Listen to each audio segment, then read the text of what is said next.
Hi friends, welcome back my channel. ఈరోజు ఇంట్లోనే సింపుల్గా చికెన్ శాండ్విచ్ ఎలా చేసుకోవాలో చూద్దామా. ముందుగా ఉప్పు, కారం, పసుపు వేసుకొని చికెన్ని బాగా ఉడికించుకోవాలి.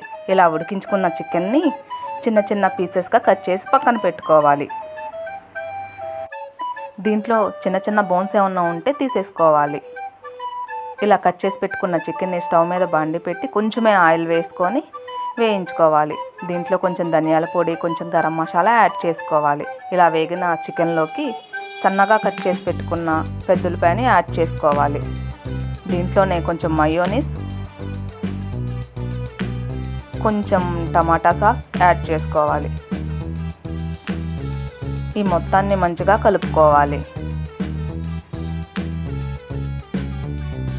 మీకు నచ్చితే ఇందులోనే సన్నగా కట్ చేసి పెట్టుకున్న క్యాప్సికమ్ను కూడా యాడ్ చేసుకోవచ్చు. నేనైతే యాడ్ చేయలేదండి.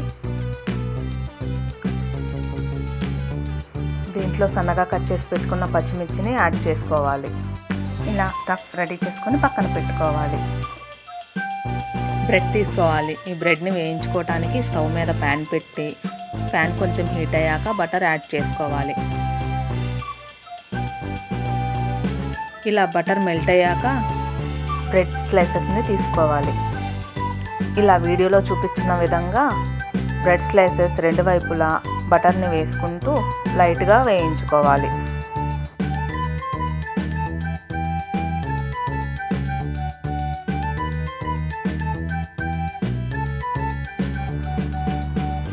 ఇలా లైట్గా వేయించుకున్న బ్రెడ్ స్లైసెస్ మీద మనం ముందుగానే తయారు చేసి పెట్టుకున్న చికెన్ స్టఫ్ని బ్రెడ్ స్లైస్ మొత్తం ఈవెన్గా స్ప్రెడ్ చేసుకోవాలి.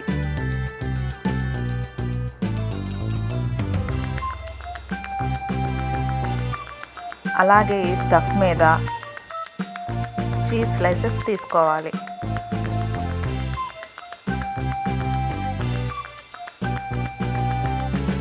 వేరొక బ్రెడ్ స్లైసెస్ని తీసుకొని కవర్ చేసుకోవాలి. ఇలా బ్రెడ్ని కొంచెం ప్రెస్ చేసుకోవాలి.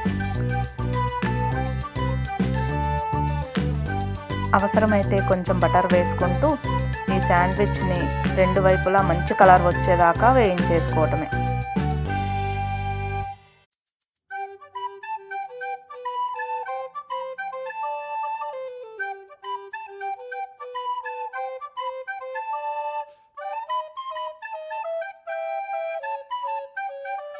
ఇలా మంచి కలర్ వచ్చిన తర్వాత ఈ శాండ్విచ్ని తీసి పక్కన పెట్టేసుకోవటమే.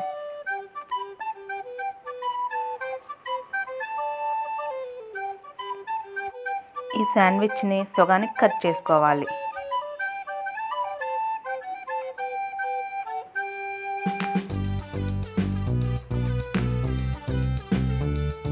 అంతే అండి, ఎంతో టేస్టీగా ఉండే చికెన్ శాండ్విచ్ రెడీ.